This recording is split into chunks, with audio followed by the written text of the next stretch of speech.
Hindol forest range रे गुलिकांड। ढेंकानाल जिला Hindol range रे कार्यरत फॉरेस्टर को गुली करी हत्या संदेह रे 4 जन अटक। हिंदोल रेंज निकट तंटीचिरा ग्राम जंगल निकट रे फॉरेस्टर प्रहलाद प्रधान और मानस को गुली हत्या। तेबे हिंदोल फॉरेस्ट सेक्शन रे फॉरेस्टर भावे कार्य करुथिले मानस। अनुगुल जिला मुख्य चिकित्सालय रे मृत घोषणा कले डॉक्टर। राति 11:04 समय तंटीचिरा गाँ निकट जंगल ले रात्रि पेट्रोलिंग रे जाइथिबा बेले शिकारी गुली करी हत्या करिथिबा सूचना मिली।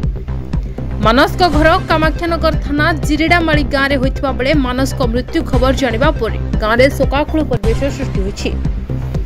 कामाख्यानगर रो प्रकाश कुमार पात्रों को रिपोर्ट द न्यूज टुडे।